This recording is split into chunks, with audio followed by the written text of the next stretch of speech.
Yo, it's your homeboy Kiiro in the building. Welcome to episode 129 of One Piece Gist. In this episode, I'll be reviewing One Piece chapter 783. As usual, with my reviews, we're going to have a spoiler free review first. Afterwards, we'll have a more in depth discussion. So let's start. My review. This was a good chapter of One Piece.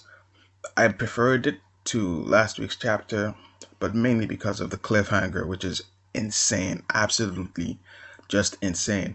But other than the cliffhanger, there was a lot of dialogue, a bit of story progression, just a bit, not too much, and there was action and comedy. It was just a lot. This chapter had pretty much everything, really. Not too much comedy as the recent chapters have been because some serious business, but yeah, it's been a really good chapter, and that's pretty much my review. Just a really solid chapter of One Piece with a ridiculous cliffhanger. And that's it. So let's start the discussion. Boy, oh boy, yo, what a chapter, man. Like, the forums are going to explode. I can't wait to see, different people's theories. I've already put mine out for, what I think your fourth will be. It's, essentially, I think it's going to be like, on some King Saki type of shit. The only other thing I can think of is something that has to do with vibrations. And my reasoning for both being, well, to see my King Saki thing, you have to check out my Gear 4th video. The vibrations thing is a bit more recent, and my reasoning behind it is based on two things. The first is Luffy's gears seem to be, based on inspiration from other things. So, Gear 3rd, Giants, Gear 2nd, Gear 2nd, that's a really tricky situation, but its applications, through Zoro. Like, without Zoro, Gear 2nd would be trash, so we could say CP9. And now with Gear 4, which we haven't seen, vibrations would be the one of the next bigger things, which would be, the whole Don Chenjiao Hashoken type of thing. Because really, apart from that, I can't really see what else, it could be.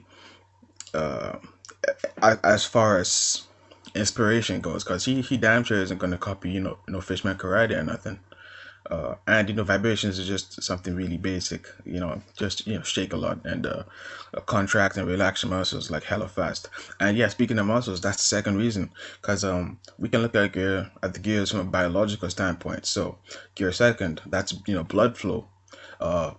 Gear 3rd, that's bone balloon, that's that has to do with the bones. Now Luffy hasn't done anything with his actual muscles yet, and shit, actually, there was some foreshadowing in this chapter. Doflamingo said you have the speed, but the power isn't there. So shit, it must be something with his muscles. It must be 100%, 100%.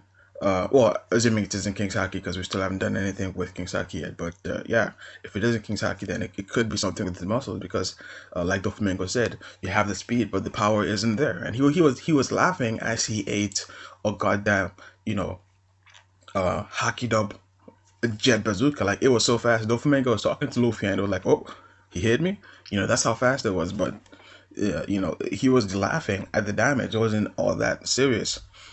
So, damn, Luffy's gonna do some shit with his muscles, but will it necessarily be vibrations? Not necessarily, but that is, that's sort of a straightforward thing with muscles, contract, relax, do that really fast, and you're gonna have, some spasms, that type of shit. So, yeah, I could really see that happening. Anyways, leave your thoughts, your theories on what, and your speculation, of course, on what Gear 4th is gonna be about. And I look forward to, seeing it. But let's talk about the rest of the chapter, because, we can't just neglect the whole chapter because of Gear 4th, even though Gear 4th is, the most important thing. So we'll start with the cover story. It seems like that dude's going to be following Jinbei, which, okay, whatever. Nothing too crazy. And that's pretty much it. Now back to the chapter. It seems like both Leo and Moncherie need to work together to fix Law's arm, which is a surprise to me. I thought either one of them could do the job, before, in the past. So that means, the jigsaw thread is nothing to play with. And we get through dialogue confirmation of what I've been saying, that Lord's attacks have weakened Doflamingo, which makes sense because Doflamingo is too strong. Well, actually, to be fair, the way the fight's been going, I'm not too pleased with Doflamingo because, but for plot's sake and all that kind of stuff, I can kind of roll with it, so I ain't gonna complain too much. But basically, he's not doing none of that Sanji treatment. He's not spamming his strings or nothing. This fight is way too, I guess you could say, quote unquote honorable. Now, of course, Luffy is fast and stuff, so he might be dodging stuff, but that's not what's being showcased. It's almost like a fist fight with occasional string attacks from Doflamingo's side.